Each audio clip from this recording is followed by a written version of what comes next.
spawning at the bottom position as the blue Zerg player, and at the left position, who is that? zanderfever. We've got BLAST.sYz, very, very strong Zerg player, who is now up 1-0 in this best of 3, and we're going to be seeing if he's going to go ahead and take advantage of Check in the same way he did in the last game, but both players will be seeing their spawns instantaneously because of these overlords in the middle. Exactly. Now, let's take a look here. This is where it becomes interesting. Yep. So now, the big thing that I've noticed in a lot of pro games when I see these players getting that Overlord Scout really, really quickly is that generally they'll keep an eye out on what the other person is doing, and sometimes it can end up in both players going for that hatchery first because they're waiting to see, can I get away with it? And especially with Check going for that hatch first in the last game, if he sees it safely, I'm going to be expecting him to do it. Okay, fair. Alright, so now if you take a look at the bases, both players are now at 14 food, but neither player has thrown down that gas quite yet, so I'm definitely expecting them to be going for hatchery first. It looks like that, and actually sYz has gone up to 15 food, and so has Check. We're going to be seeing 15 hatches out of these players. Yeah, that is true. Now we see that sYz is scouting the natural of Check, trying to block that off a little, and it actually works pretty well for him.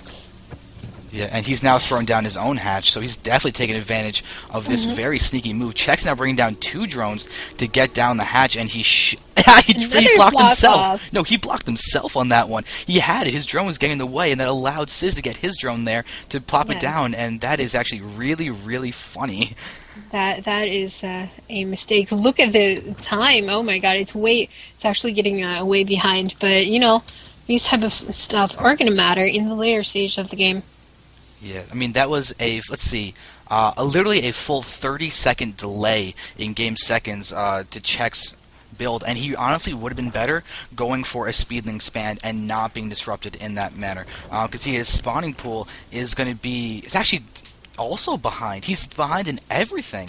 sYz has given himself a very, very nice position.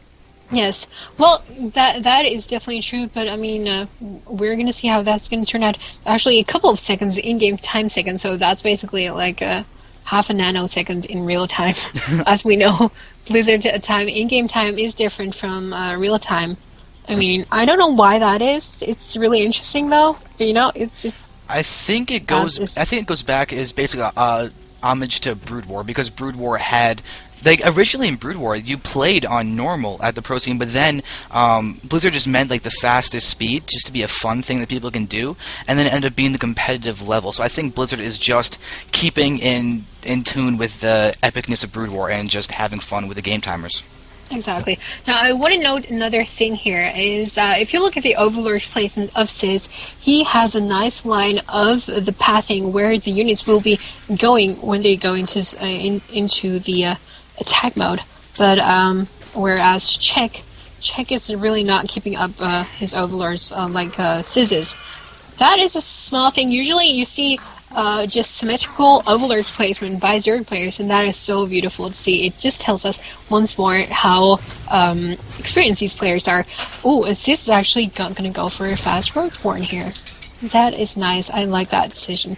And actually, the thing is, though, even though Check doesn't have as many overlords on the field, he has the faster scout of whether or not sYz is going to be moving out, because he's got that overlord right at that Meng statue, which actually says the Gift of Freedom now. They changed the names on the statues. They're no longer Meng statues.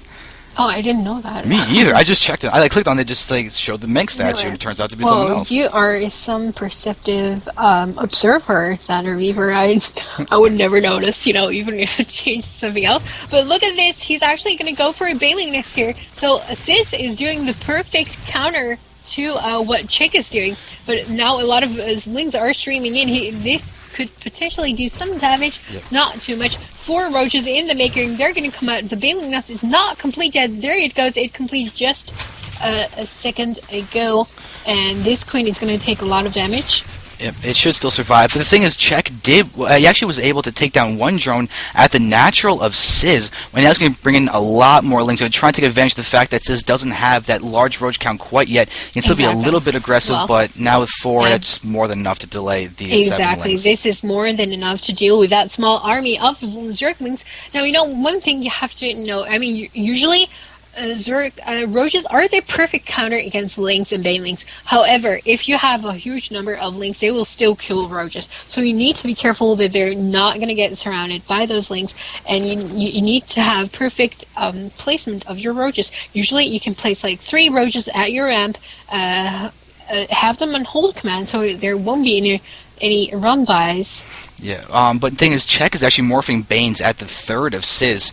But another thing is that you were talking about how Banelings are going to be countered by the roaches. The thing is, the Banelings show a nice thing for the mid-game. If Sizz decides to transition into a Roach Hydroforce without going for the Infestors, then those Banelings with centrifugal hooks, if they can land on those Hydras are dead. Oh my god, that is very true, because Hydras are, of course, but, wait, no, we're not getting to that point. We've got a huge amount of lings moving in. Oh my god, there comes the drones. Have to be careful. He has to click on mineral punch, and that's exactly what he's doing. This is not going to work for Check. And but look at the splash. Placement, but he might lose that hatchery though. What do you think? Oh, that hatch is down. That hatch is so down. That hatchery is so down indeed. And that was really nice. Now take a look at this income right now. That is a huge leap forth for Check here, because he is mining from 2 hatcheries, whereas Sizz is not. Yeah, so this is going to be dangerous. He's trying to do some more damage here. Actually, the creep tumor is off creep. That's kind of funny, but now it's going to pop and there generates some creep, so it's going to survive. But a thing, though, is that if you look at the damage on those roaches, the Banes, even though they're not that good against roaches, they are great against anything clumped up. And for a while, Sizz had a solid 6 roaches that were all in the deep, deep, deep red. If Check had moved in with 2 more Banelings, he could have taken out half of that army. It's very similar to the Baneling bombs, but the thing is, Sizz has Lair Tech. His Glior Constitution is about to be finished. He has his +1 missile attack, and he's going to go in for a huge push with those roaches. He's using all the larvae at his natural expansion, because it's now free larvae, and he's got to spend it before that creep recedes, because those larvae die the second they're off creep. And now, even though Check feels like he's in a good position, you can see him throwing down a ton of spines, because he knows that he can die to one big counterattack from Sizz. Exactly. Check is doing the perfect thing he needs to do. He knows that there might be a counterattack, because what do you do if you're behind? You're going to go for the counterattack, or you have to pull off some risky stuff, and that's exactly what he's doing. Yeah, with this run by of lings going into the main base of Sizz. This could this is really forcing all in from Sizz. Oh my god, a lot of lings coming into the base, and these drones are fighting as well, and this could be really deathly for Sizz. How many drones is he losing here? 17 drones killed, and oh my god, 20 drones killed. That is terrible. Yeah, but oh no, the thing is, Check engaged without being in range of all the spine crawlers, and now Sizz still has 18 roaches running in and dealing a lot of damage. Drones are being pulled by Check. Oh my god, exactly. Sizz might do a lot of damage here himself. He has a whole bunch of roaches. Look at the supply difference. It's actually in favor of Sizz, despite losing so many drones. But how long will he survive this? I'm not entirely sure.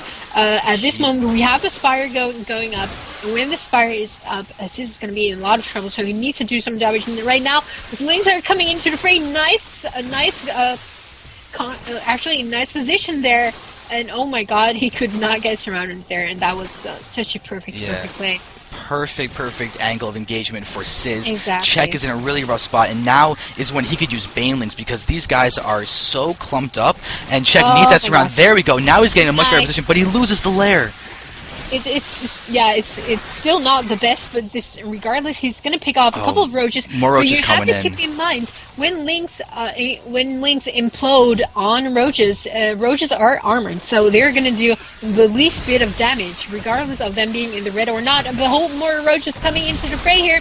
The spine crawlers are going to go down, and it looks like Sizz is going to take another game from eSahara.Check. Oh my god. And there we see the GG, and that's going to be a 2-0 from the best of 3. Sizz versus Check. Amazing play.